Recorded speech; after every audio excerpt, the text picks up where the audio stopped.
நைட்டும் பகலும் பார்க்காம வருஷம் ஃபுல்லா டியூட்டிக்கு போயிருக்கா ஒரு பொங்கல் அதுமா ஃப்ரெண்ட்ஸோட வேட்டி கட்டின வெளியே போக கூடாதா? இல்லடா எனக்கு பொங்கல். உன் மாமன் பொண்ணுங்க 2 வருதுங்க.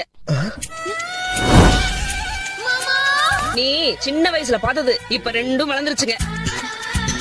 மாமன் பொண்ணுங்களா? மாமன் பொண்ணுங்களா வருதுங்க? ஆமாடா. சரி, கரும்பு, மண்பானை, அரிசி, பழம், ஸ்வீட், பலகாரம் இதெல்லாம் சீக்கிரமா வாங்கிட்டு போ.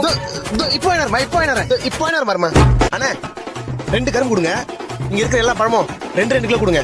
என் வீட்டுக்கு 2 பேர் வராங்க. அக்கா பானை எவ்வளோ? 500. என்னங்க மா, நீ சொன்ன எல்லாத்தையும் வாங்கிட்டு வந்துட்டேன். வாங்கிட்டு வந்துட்டியா? இந்தா. பரவாயில்லையே, எல்லாம் எக்ஸ்ட்ரா வாங்கிட்டு வந்திருக்க.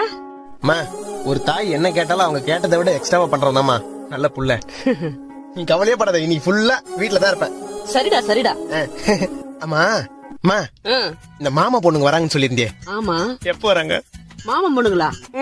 ஆமாடா, மாமன் பொண்ணுங்க வராங்கன்னு சொன்னேன். ஆனா இங்க வராங்கன்னு சொல்லலையே. அவங்க வராங்கன்னு சொன்னது என் அக்கா வீட்டுக்கு. அக்கா வீட்டுக்கா? மண்பானை இருக்கு, ஸ்வீட் இருக்கு, ஆப்பிள், பொங்கல் தேவையான பொருள் எல்லாம் கரெக்டா இருக்கு. இப்ப நீ எங்க வேணா போய் உருசிக்கோ. விடை தருவார் யாரோ